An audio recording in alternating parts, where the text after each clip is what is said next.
Olá, pessoal. Na aula de hoje de planejamento financeiro, vamos falar um pouco de balanço patrimonial. Balanço patrimonial, galera, para a grosso modo falando, é um documento que vai mostrar toda a saúde financeira da empresa, com abordagens de índices que vão ajudar os investidores a terem noção da saúde financeira da empresa.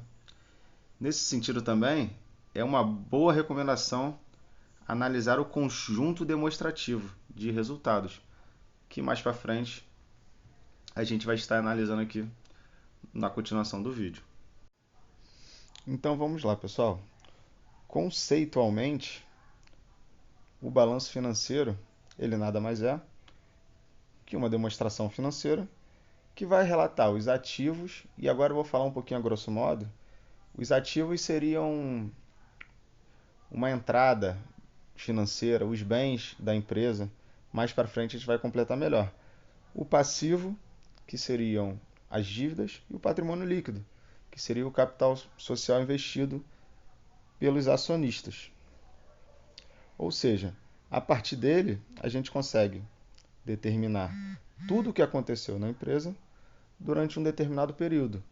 Ou seja, o patrimônio líquido ele pode ser do trimestre, do bimestre, do ano, seja a forma melhor que a empresa tem para conhecer a sua saúde financeira. Agora vamos falar da estrutura desse balanço patrimonial. E uma parte dessa estrutura é o ativo. O ativo, como eu falei anteriormente, ele representa a soma de tudo que acrescenta valor na empresa, mas pode apresentar de diferentes maneiras.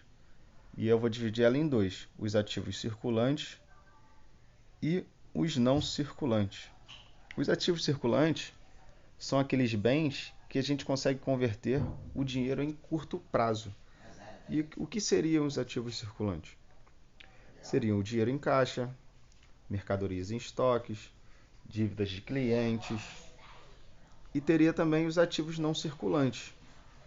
Os ativos não circulantes seriam o quê? Só poderiam ser convertidos em dinheiro a um longo prazo. Ou seja, são o quê? Os bens patrimoniais, patentes, investimentos internos, entre outras coisas. Então, pessoal, continuando aqui, agora a gente vai para a parte de outra estrutura importante do balanço, que seria o passivo. O passivo, galera, diferente dos ativos, eles representam a soma de todo o fluxo de saída de capital da empresa. E a gente vai dividir ele em três partes: o passivo circulante, patrimônio líquido e exigível a longo prazo. E o que seriam eles? O patrimônio líquido nada mais é, a grosso modo, né, que o capital injetado pelos sócios. Por que eu falo de a grosso modo? Porque tem outras partes, a parte de lucros, que a gente mais para frente vai ver no exercício. O passivo circulante seriam as despesas a fornecedores, as, as dívidas de impostos, dívidas operacionais, tudo aquilo que a gente não paga no ato e deixar como uma forma de pagamento parcelado, vira passivo circulante. E agora o exigível a longo prazo, que nada mais é que empréstimos a longo prazo,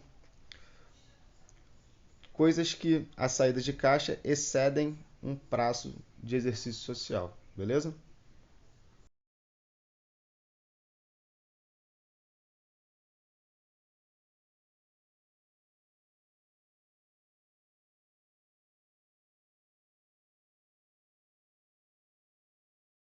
Vamos lá, pessoal, vamos começar aqui ao vídeo do balanço patrimonial do exercício que eu deixei ali no outro slide. Então vamos lá, eu dividi o balanço patrimonial em quê? Em ativos e passivos. Ativo circulante, não circulante, passivo circulante, exigível a longo prazo e patrimônio líquido, como a gente tinha falado. Por outro lado, tem essa parte aqui da demonstração de resultados, que é muito importante, que interfere diretamente no nosso balanço. Então vamos começar o exercício para a gente ir vendo mais ou menos o passo a passo. Ele fala que a empresa tem um capital social de 500 mil, que foi investido, e fez um financiamento de 300. Ou seja, Isso vai afetar diretamente ao caixa da empresa, que seria a soma deles dois, seriam 800 mil. Galera, aqui eu estou fazendo no papel, a gente poderia fazer isso pelo Excel, que seria muito mais rápido e prático, porém eu estou sem o computador aqui e a gente vai fazer aqui rapidinho no balanço. Por isso que eu já deixei pré-estabelecidos alguns valores para facilitar aqui, mas vamos lá. Aqui então nosso fluxo de caixa seria de 800 mil. Eu não vou botar agora porque eu vou ter que apagar. Então vamos lá. E ele fala que essa empresa adquiriu 350 mil em imobilizados. Está aqui, ó, os 350 mil imobilizados. Pagando com recurso de caixa, ou seja, esses 350 mil vai ser descontado desses 800 mil que a gente tem aqui. Ou seja, na verdade, nosso caixa agora é de 450 mil. Beleza. Além disso, comprou 350 mil em estoques. Ou seja, aqui o estoque a gente vai botar o valor de 350 mil. E o que ele fala para a gente?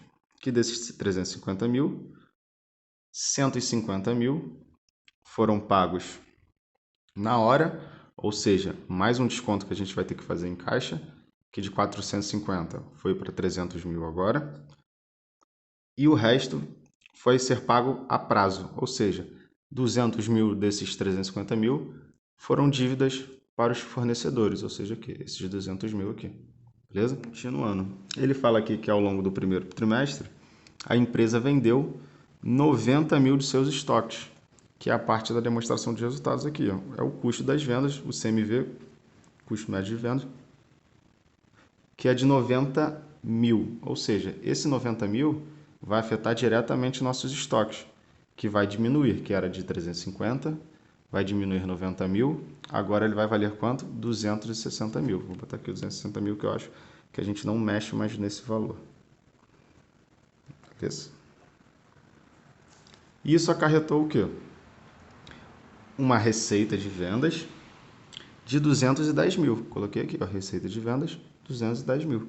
Só que desses 210 mil, eu só vou receber 145 no trimestre e o resto vai ser para eu receber a longo prazo. A longo prazo não, no mês seguinte, né? Ou no trimestre seguinte, que é o caso do exercício. Ou seja, de 145 mil menos os 210 mil, vai dar 65 mil. É o que? Ó, as minhas contas a receber. E meu caixa, que entrou 145 mil, agora eu tenho 445 mil. Beleza. Essa outra parte é a parte das despesas, onde ele começa com as despesas comerciais e operacionais. Aqui eu tinha botado separado, né? Poderia ter botado junto, aí eu só botei o comercial 55 e o outro como se fosse zero, mas isso aqui é como se fosse as duas coisas iguais. E vamos lá, ele falou que teve 55 mil dessa despesa e pagou só 36. Ou seja, de 445 mil que eu tinha de caixa, eu paguei 36, fiquei com 409. Beleza? E o resto, os 19 mil que faltam, virou despesas para o próximo mês. O passivo aqui, os 19 mil. Tranquilo? Então vamos lá. Mais despesas financeiras é o quê? 15 mil.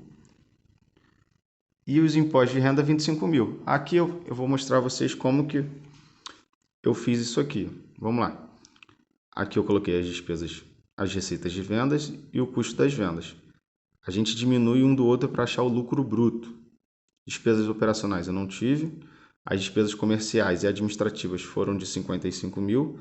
Eu diminuo desse lucro bruto, achei um lucro operacional, que é o lucro depois de pagar as operações, de 65 mil. As despesas financeiras, que eu disse logo ali depois, foram de 15 mil, ou seja, sobrou lucro antes do imposto de 50 mil. O imposto de renda foi de 25 mil, ou seja, eu tive um lucro líquido de 25 mil. O que eu quero que vocês entendam também aqui, ó, despesa financeira e o imposto, se forem creditados ali na hora, tem que ser retirado do caixa também. Ou seja, nosso caixa que tinha 409, agora tem 369 reais. R$ 1.000.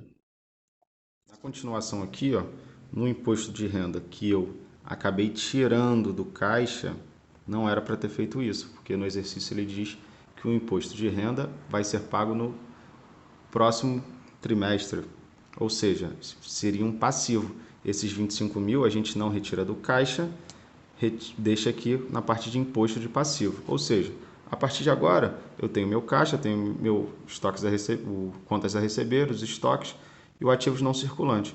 Eu vou lá e somo tudo isso, deu um total de 1.069.000, beleza? Do outro lado, meu lucro líquido de 25 mil, eu vou lá e coloco ele aqui em lucros acumulados, 25 mil. E faço toda essa soma aqui também. Terminada essa soma, o meu passivo tem que dar igual ao meu ativo. E foi o que deu. E foi certinho. Espero ter ajudado aí vocês, galera. Um abraço e bons estudos.